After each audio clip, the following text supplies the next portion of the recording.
ಎಲ್ಲ ಹಿರಿಯ ಅಧಿಕಾರಿಗಳೇ, ಸಂಘ ಸಂಸ್ಥೆಗಳ ಪದಾಧಿಕಾರಿಗಳೇ, ಮಾಧ್ಯಮ ಮಿತ್ರರೇ ಹಾಗೂ ರೈತ ಸಹೋದರ ಸಹೋದರಿಗೆ,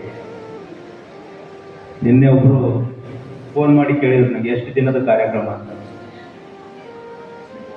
ಎಷ್ಟು ದಿನದ ಕಾರ್ಯಕ್ರಮ ನಿಮಗೆ? ನಾನು ಯೋಚನೆ ಮಾಡಿದೆ, ಇದು ಒಂದು ದಿನದ ಕಾರ್ಯಕ್ರಮ ಅಲ್ಲ, ಇದು ಒಂದು ಇವೆಂಟ್ ಕೂಡ ಅಲ್ಲ, ಇದು ಒಂದು ಇವೆಂಟ್ ಮತ್ತೆ ಎಂಟರ್ಟೈನ್ಮೆಂಟ್ ಪ್ರೋಗ್ರಾಮ್ ಕೂಡ ಅಲ್ಲ, ಇದೊಂದು ಮೂಮೆಂಟ್. ನಮ್ಮ ತಾಲೂಕಿನಲ್ಲಿ ಎಲ್ಲ ರೈತರು ಎಲ್ಲ ಸಾರ್ವಜನಿಕ ಕೈಗೊಳ್ಬೇಕಾದಂಥ ಒಂದು ಮೂಮೆಂಟ್. ಅದಕ್ಕೆ ತುಂಬಾ ಖುಷಿ ಆಗ್ತಾ ಇದೆ. ಇವತ್ತು ಇಷ್ಟೆಲ್ಲ ಅಧಿಕಾರಿಗಳು, ಸಾರ್ವಜನಿಕರು, ಮಾಧ್ಯಮ ಮಿತ್ರರು ಎಲ್ಲರೂ ನಾವು ಒಂದ್ ಕಡೆ ಸೇರಿದ್ದೇವೆ. ಜನರಿಗೆ ಒಂದು ಬದುಕಿಗೆ ದಾರಿ ತೋರಿಸ್ಲಿಕ್ಕೆ ಇದೊಂದು ಎಂಟರ್ಟೈನ್ಮೆಂಟ್ ಪ್ರೋಗ್ರಾಮ್ ಅಲ್ಲ. ಸ್ವಲ್ಪ ನಾನು ಬೇರೆ ರೀತಿಯಲ್ಲಿ ಹಲಸು ಬಿಟ್ಟು ಸ್ವಲ್ಪ ಬೇರೆ ರೀತಿಯಲ್ಲಿ ಮಾತಾಡ್ತೇನೆ. ತುಂಬಾ ಅವಶ್ಯಕ ಇದೆ ನಮಗೆ ಆದಾಯದ ದೃಷ್ಟಿ. ತಮ್ಮೆಲ್ಲ ಗೊತ್ತಿರ್ಬೋದು, ಒಂದು 50 ವರ್ಷದ ಹಿಂದೆ ಸುಪ್ಪ ಡ್ಯಾಮ್ ಆಯ್ತು, ಅರ್ಧದಷ್ಟು ತಾಲೂಕು ಮುಳುಗೋಯ್ತು. ಅದು ಯಾವ ಮೂರ್ಖ ಕಲ್ಪನೆ ಗೊತ್ತಿಲ್ಲ ಹೇಗೆ ಪ್ರಾಜೆಕ್ಟ್ ಆಯ್ತಂತ. ಆ ನದಿ ತೀರದಲ್ಲಿ ಇರುವಂತ 47 ಹಳ್ಳಿಗಳು ಹೇಗೆ ಇತ್ತು ಅಂದ್ರೆ, ನಮ್ದು ಬಾಲ್ಯ ಈಗಲೂ ನೆನ್ಪು ಮಾಡಿದ್ರು ಹೇಗಿತ್ತು ಅಂತ ಹೇಳಿ. ನದಿ ತೀರದ 47 ವಿಲೇಜ್ ಆ ಮುಳುಗಿ ಹೋದಂತ. ಇಷ್ಟೊಂದು ಫರ್ಟೈಲ್ ಲ್ಯಾಂಡ್ ಅಲ್ಲಿ ಇಷ್ಟೊಂದು ಕ್ಲೀನ್ ಮತ್ತೆ ನಾನ್ ಕ್ವಾಲಿಟಿ ಎಕ್ದಮ್ ಪ್ಯೂರ್ ನೀರು, ನದಿ ನೀರು. ಆ ನದಿ ತೀರದಲ್ಲಿ ನಾವು ಉಳಿತಾ ಇದ್ದೇವೆ. ಆ ಟೈಮಿಗೆ ಒಂದು 2-3 ಸಣ್ಣ ಉದಾಹರಣೆ ಹೇಳ್ತೇನೆ. ನಿಂಬೆ ಹಣ್ಣು ಸರ್ಬತ್ ಮಾಡಿದ್ರೆ, ಕಿಚನ್ ನಲ್ಲಿ ಸರ್ಬತ್ ಮಾಡಿದ್ರೆ ಹೊರಗೆ ಅಂಗಳದಲ್ಲಿ ವಾಸನೆ ಬರ್ತಾ ಇತ್ತು ನಿಂಬೆ ಹಣ್ಣು. ಬಾಸಮತಿ ತರ ಒಂದು ರೈಸ್ ಇತ್ತು, ನ್ಯಾಚುರಲ್ ರೈಸ್ ಇತ್ತು, ಅದಕ್ಕೆ ಬಂಗಾರಕಟ್ಟಿ ಅಂತ ಹೇಳ್ತಿದ್ರು. ಆ ಟೈಮ್ ಬಂಗಾರಕಟ್ಟಿ ರೈಸ್, ಸಾದಾ ರೈಸ್ ಅದು, ಅಲ್ಲೇ ರೈತರು ಬೆಳೆಯುವಂಥದ್ದು. ಅದಕ್ಕೆ ಕೈ ತಗೊಂಡು ಹಿಂಗೆ ತಗೊಂಡಿಟ್ರೆ ಕೈ ವಾಸನೆ ಬರ್ತಿತ್ತು ರೈಸ್. ಸುಮಾರು ಒಂದು ತಾಸು ರೈಸ್ ವಾಸನೆ ಉಳಿತಿತ್ತು ಕೈಗೆ. ಇಂಥ 100 ನಂಗೆ ಹೇಳಿ ಟೈಮ್ ಕಡಿಮೆ ಇದೆ. ಇವಾಗ ನಾನು ಪೂರ್ತಿ ಅದು ಅವಾಗಿಂದ ಪ್ರಾಡಕ್ಟ್ ಹೇಳ್ತೀನಿ ಹೇಗಿತ್ತು. ತುಳಸಿ ಗಿಡ, ಈ ದಾಸವಾಳ ಗಿಡ 12-15 ಫುಟ್ ಬೆಳೀತಾ ಇತ್ತು ಆ ಟೈಮಿಗೆ. ಮನೆಗಿಂತ ಹೈಟ್ ಹೋಗ್ತಿತ್ತು ದಾಸವಾಳ ಗಿಡ. ಅಂತ ಒಂದು ಫರ್ಟೈಲ್ ಭೂಮಿ, ಒಳ್ಳೆ ಶುದ್ಧದ ನೀರು ಇರುವಂಥದ್ದು 47 ವಿಲೇಜಸ್ ನಾವು ಕಳ್ಕೊಂಡಿದ್ದೀವಿ. ಅದು ಕಳ್ಕೊಂಡ ನಂತರ ಸುಮಾರು 10 ಈವರೆಗೆ 50 ವರ್ಷ ಹಿಂದಿನ ಮಾತಿದ್ದು. ನಾವು 12 ವರ್ಷದ ಆ ಟೈಮಿಗೆ ನಾವು ನೋಡಿದ್ವಿ. ಸುಮಾರು 10,000 ಯುವಕರು ಮೈಗ್ರೇಟ್ ಆದ್ರೆ ಇಲ್ಲಿ ಬೇರೆ ಉದ್ಯೋಗ ಅವಕಾಶಗಳು ಈಗಲೂ ಆಗ್ತಾ ಇದೆ. ಈಗಲೂ ಕಲ್ತ ನಂತರ ಕಷ್ಟಪಟ್ಟು ಎಜುಕೇಶನ್ ಮಾಡ್ತಾರೆ. ತಂದೆ ತಾಯಿ ಹೊಲ ಮಾಡಿ ಇದು ಮಾಡಿ ಅವ್ರಿಗೆ ಜೀವನ ಇದು ಮಾಡ್ತಾರೆ. ಹೋಗಿ 15-20 ಸಾವಿರ ರೂಪಾಯಿ ಕೆಲಸ ಮಾಡ್ತಾರೆ ಗೋವಾ ಮತ್ತು ಮುಂಬೈದಲ್ಲಿ ಹೋಗಿ. ಅದಕ್ಕೆ ಇರುವಂತ ಅವಕಾಶಗಳು ಇದೆ. ಇದು ಬಳಸ್ಕೊಳ್ಲಿಕ್ಕೆ ಈಗ ಸುಮಾರು ಇದೆ ನಮ್ಮಲ್ಲಿ.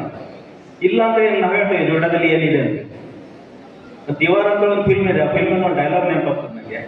ಅದರಲ್ಲಿ ಅಮಿತಾಬ್ ಬಚ್ಚನ್ ಹೇಳ್ತಾರೆ, ಮೇರೆ pass Daulat high, Bangla high, ಗಾಡಿ ಹೈ, सब आपके पास क्या है? ಆ ತಮ್ಮ ಶಶಿ ಕಪೂರ್ ಹೇಳ್ತಾನೆ, ಮೇರೆ ಪಾಸ್ ಮಾ ಹೈ, ನನ್ನ ಹತ್ರ ದೌಲತ್ ಇಲ್ಲ, ನನ್ನ ತಾಯಿ ಇದ್ದಾಳೆ. ಹಾಗೆ ನಮ್ಮ ಹತ್ರ ಕಾಳಿ ನದಿ ಇದೆ.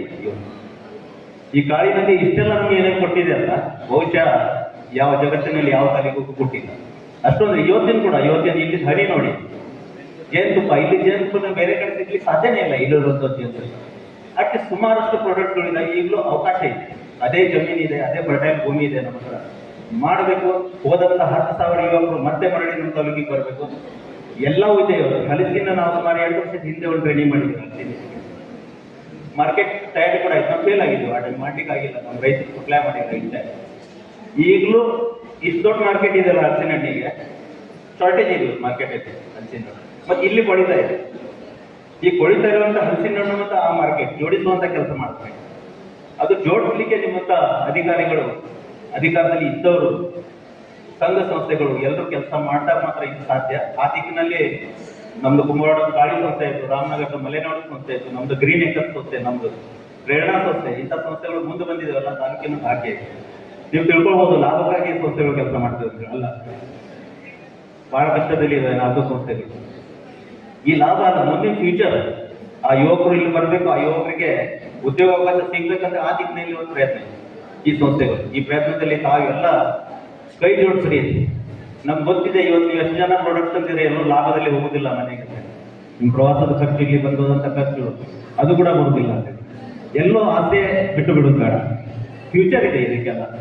ಫ್ಯೂಚರ್ ನಮ್ಮ ಮಕ್ಕಳಿಗೆ ಒಂದು ಮಾಡಿ ಇಡ್ಲಿಕ್ಕಂದ್ರೆ ನಾವು ಕಷ್ಟಪಡ್ತೀವಿ. ಇವತ್ತು ನೀವು ಲಾಸಲ್ಲಿ ಹೋಗ್ಬೋದು. ಖಂಡಿತ ಜಗತ್ತು ಇವತ್ತು ವಾಲ್ತಾ ಇದೆ ಈ ಕಡೆ ನ್ಯಾಚುರಲ್ ಫುಡ್. ಮತ್ತೆ ಇಡೀ ತಾಲೂಕ ಕೊಡ್ಲಿಕ್ಕೆ ಜೋಡ ತಾಲೂಕ ಮಾತ್ರ ಸಾಧ್ಯ ಇಡೀ ಜಗತ್ತಿನಲ್ಲಿ. ನ್ಯಾಚುರಲ್ ಫುಡ್ ಕೊಡ್ಲಿಕ್ಕೆ ಬೇರೆ ಯಾವ್ದು ಇರ್ಲಿಕ್ಕೆ ಸಾಧ್ಯ ಇಲ್ಲ. It's a by default organic taluk, by default. ಈಗ ಗೊತ್ತಿಲ್ಲ ಆರ್ಗ್ಯಾನಿಕ್ ಅಂದ್ರೆ ನೀನು ಆರ್ಗ್ಯಾನಿಕ್ ಅಂದ್ರೆ ಗೊತ್ತಿಲ್ಲ ಜನರಿಗೆ. ಅದು ಇದೆ, ಇದು ಆರ್ಗ್ಯಾನಿಕ್ ಇದೆ ಬೈ ಡಿಫಾಲ್ಟ್. ಸರ್ಕಾರ ಕೂಡ ಗುರುತಿಸಿ ಆರ್ಗ್ಯಾನಿಕ್ ತಾಲೂಕು ಅಂತ ಡಿಕ್ಲೇರ್ ಮಾಡಿದೆ. ನಾವು ಎಲ್ಲ ಒಂದು ಕಡೆ ಸೇರಿ ಕೆಲಸ ಮಾಡೋದು ತುಂಬಾ ಅವಶ್ಯಕ ಇದೆ. ಇವತ್ತು ದೇಶಪಾಂಡೆ ಸಾಹೇಬ್ ಬರೋದಿದ್ರು, ಅವ್ರ ಹತ್ರ ಕೂಡ ಒಂದು ಬೇಡಿಕೆ ಇಡೋದು ಪ್ರಶ್ನೆ ಇತ್ತು ನಮ್ದು. ಒಂದು industrial area only for natural product processing, packing ಮತ್ತೆ ಗ್ರೇಡಿಂಗ್ ಎಡಿಟ್ ಮಾಡ್ತೀವಿ.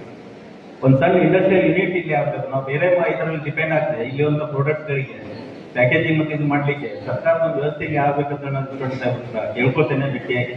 ಅದು ಮುಂದಿನ ದಿವಸದಲ್ಲಿ ಆಗ್ತದೆ. ನಾವು ಕೂಡ ಶ್ರಮ ಪಟ್ಟು ಈ ಒಂದು ಮೂಮೆಂಟ್ ಯಶಸ್ವಿಗೊಳಿಸಲಿಕ್ಕೆ ಎಲ್ಲರೂ ಸೇರಿ ಶ್ರಮ ಪಡೋಣ ಅಂತ ಹೇಳ್ತಾ ನನ್ನ ಮಾತು ಮುಗಿಸ್ತೇನೆ.